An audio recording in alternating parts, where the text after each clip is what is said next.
Exercise 4.4 inverse functions.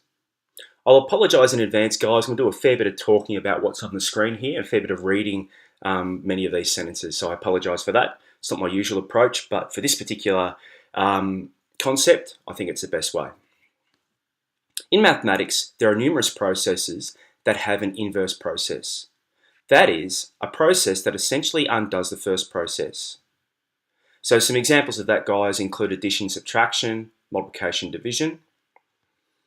And in this example, taking a cube root is the inverse of producing a cube power because it undoes that cubing process. If we consider f of x equaling x cubed and then subbed in the numbers 1, 2, 3 and 4, we'd get the following ordered pairs. 2 cubed is 8, 4 cubed is 64 and so on.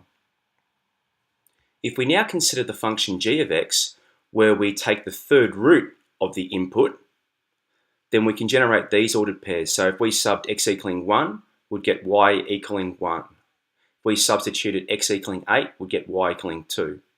If we subbed x equaling 27, we'd get y equaling 3.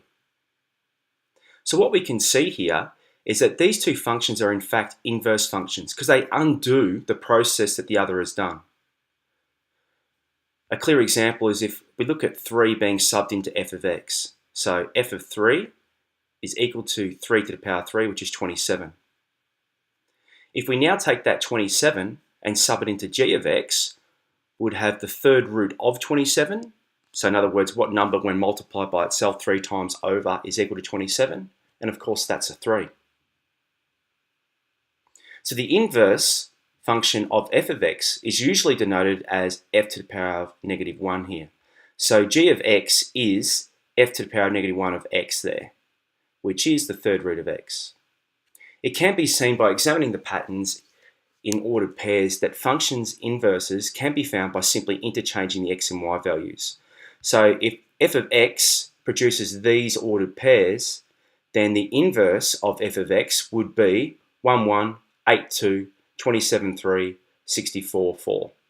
Just interchange the x and y's. However, we do not want to have to generate a set of ordered pairs in order to find the inverse function. We can find the inverse function algebraically, and this is the process. So we start off with f of x equaling x to the power of 3. Instead of writing f of x, we're going to write y.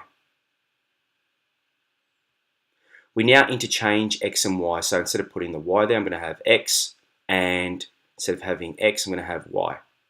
Just in the same way that the ordered pairs interchange. I'm now going to try and strip it down to getting y by itself. So I'm going to take the third root of both sides, and I'll have y equaling the third root of x. Now we don't write it like so with the y. We instead write it as f to the power of negative 1 of x equals the third root of x.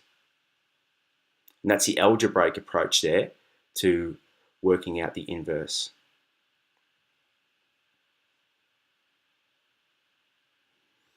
What we can also see is that the domain and the ranges simply interchange. So if we take a look at f of x, you can see that the domain will be 1, 2, 3, 4. If we look at g of x, the domain is 1, 8, 27, 64.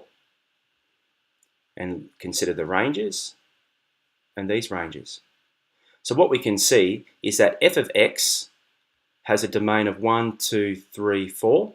That will become the range for its inverse. And the range of the inverse, which in this case is 1, 2, 3, 4, will in fact become the domain for the original function. So the domain and ranges simply interchange.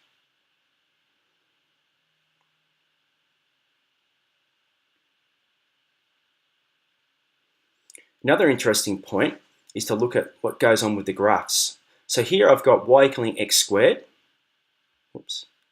There's the original y equaling x squared. Its inverse function is the square root of x, and that's shown here. If I take the line y equaling x in red, it can be seen that the two functions are a mirror image of each other in the line y equaling x. So just been flipped around. So here's the original y equaling x squared. And if we flip that around the line y equaling x, we'll get this shape. Notice that where either of the graphs cut through the line y equaling x, that will be a point of intersection for the two. So this position here is 1, 1, and it occurs on both. This position here is 0, 0, and that's a point on both y equaling x squared and y equaling the square root of x. So that's a graphical approach for working out an inverse.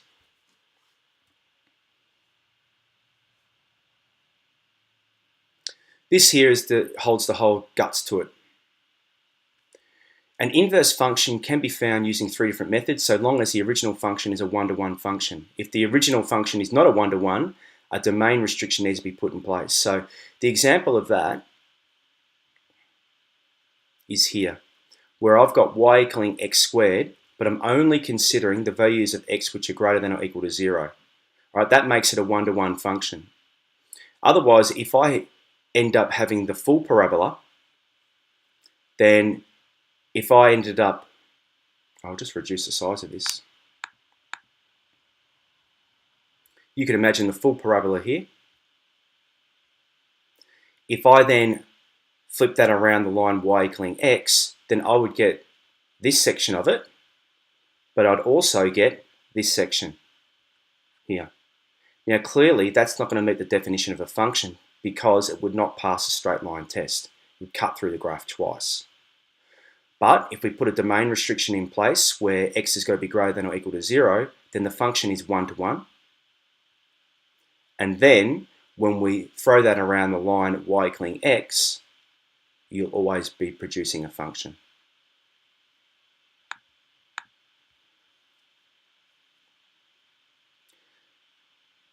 So it's got to be one-to-one. And our technique can be interchange the x and y values. So if you've got a sets of ordered pairs, then you just interchange the x and y's. Find the rule. So first of all, we need to make sure it's one-to-one.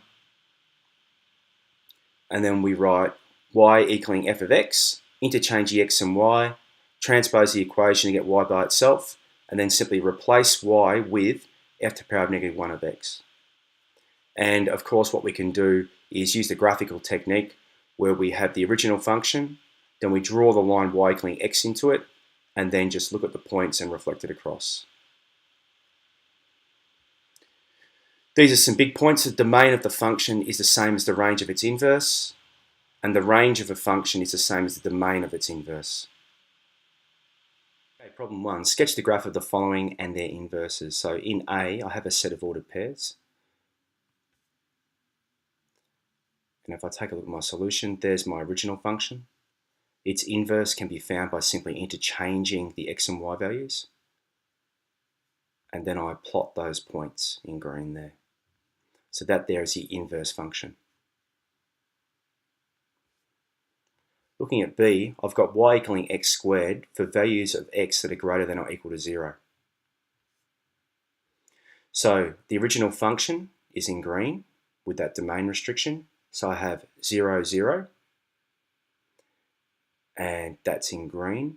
So notice that for its inverse, I can find that easily by interchanging the x and y values. So 0, 0 is going to also be a point on its inverse. Moving across, I've got x equaling 1, y equaling 1, and that's in green. But of course, if we interchange those, then we're going to have 1, 1 as being a point on the inverse as well. When x is 2, the original graph is going to equal to 4. So we've got the point 2, 4. So if we interchange that, we're going to have the point 4, 2 on the inverse. X equaling 3 on the original graph will produce y equaling 9. So if we interchange that, we're going to have 9, 3 on the inverse. And for 4, x equaling 4, we're going to have y equaling 16. And if we interchange those for the inverse, we're going to have the position 16, 4. So we've got the green dots, that's the original, and then the black dots, which are the inverse, and you can draw the two. And of course, if we draw on the line y equaling x, so 0, 0, and that position up here, 16, 16, then you can see it's symmetrical around the line y equaling x, and also wherever the original cuts through that line y equaling x, they will also be points for the inverse. So as an example, 0, 0 and 1, 1.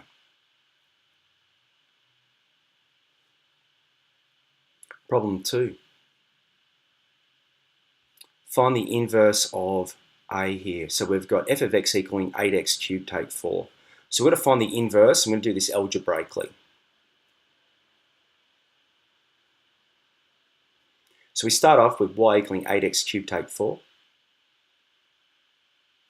We interchange the x and y's.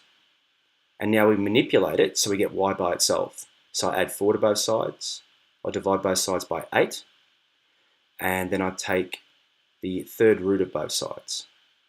And finally, I rewrite it. Instead of being a y, I have the inverse of x equaling the third root of this. Now, not that it's required, but I thought I'd show you this sketch here. So we've got the line y equaling x in the Cartesian plane. I've got the original f of x.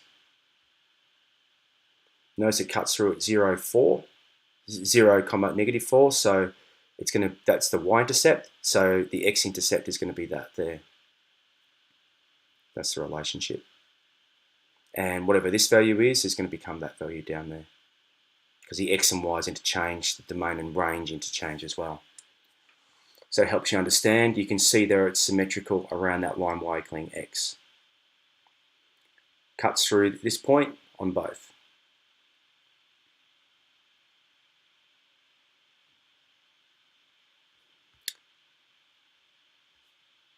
For b, we've got f of x equals the square root of x minus 2 plus 1.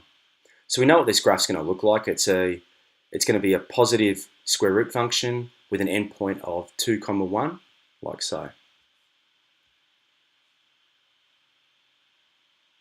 And there it is there, the original graph in green. So straight away what we should be able to see is that we put in the line y equaling x.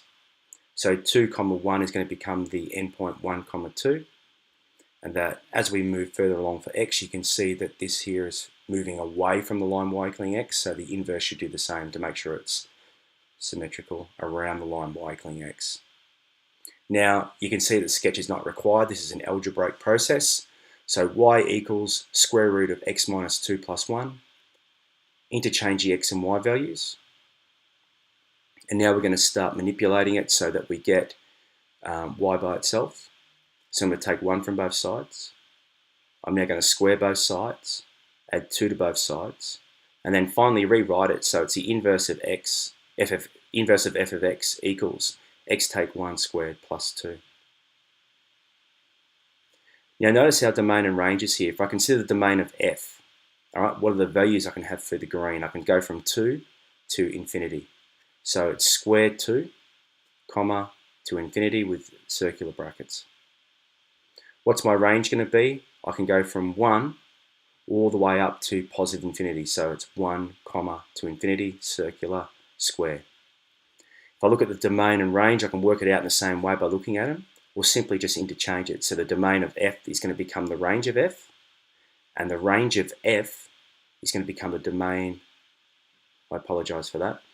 The domain of f is going to become the range of the inverse of f, should be to the power of negative 1 there. And the range of the original function will become the domain for the inverse function. All right, so here's an example of where we've been given f of x, the original function. We have got no idea what the rule is, but we have to use the graphical approach here. So we have to draw on top of it the line y equaling x, and then try and reflect this blue graph in that line. So you can see the blue original function. I draw in the line y equaling x, and then I try and look at the key points on the original function and reflect those in the line y equaling x. A key point for me is to see where it cuts through the line y equaling x, so this position here. That should be a position in both the original graph and also its inverse, which is shown in green. Now, straight lines are always good to start with. So I've got a straight line here. It cuts through wherever that position is on the y-axis. So if that's reflected in the line y equaling x, remembering that the x and y values are just simply interchanging, then whatever that position is for the y-intercept should be the same position for the x-intercept. This distance here that it goes that way in the positive part of the x-axis should be in the positive part of the y-axis. So that allows me to draw that green line there. I've also got this line here in blue, and if that is reflected in the line y equaling x, whatever that distance is, should be the same, and it's on that same angle as well. So that's symmetrical around the line y equaling x. So drawing the straight lines in. Now, given that I have to go to here, and I have to link between there and there, it's obvious that I'm going to get this curved section, which is the same curved section as what's shown in blue here. All right, so that's the approach you should use. I'll be looking at the straight lines to begin with, looking for the basics, and then you should be able to join up the gaps quite easily. Remembering that points of intersection should occur for both, the original and the inverse, and that it's always symmetrical around the line y equaling x. This takes a little bit of a skill to get used to. At the very beginning, you'll get very confused and frustrated, I'm sure. But with a little bit of practice, you'll be able to master these kind of problems easily. All right, problem 4. We've got a function f with an unknown domain, we're just calling it s, that maps out onto the set of real numbers with the rule f of x equals 3 lots of x minus 1 squared take away 2. Straight away, when we look at that rule, we should understand it's a quadratic in turning point form. It'll be an upright parabola with a turning point at 1, negative 2. In A, we need to find the largest positive set of S for which the inverse does exist. So remember, an inverse will only exist if the original function is 1 to 1. So we need to apply a domain restriction on this so that the function is 1 to 1. Because if I don't put a domain restriction in place, then we're just going to get a parabola, and clearly that's not 1 to 1. So looking at A here, f must be 1 to 1 for the inverse to exist. The turning point occurs at 1, negative 2. So we can either have the left-hand side or the right-hand side. So s could be from negative infinity going all the way up to and including 1, the endpoint. So we're going from here all the way up to there. Or alternately, we can start from this turning point, 1, negative 2, and go all the way up to infinity. So either one is fine. We're going to take the right-hand side, so from 1 to infinity. So the domain for this is going to be from 1 to positive infinity, written as a square bracket and circular. And the range, we're going to go from negative 2, including the negative 2, up to positive infinity.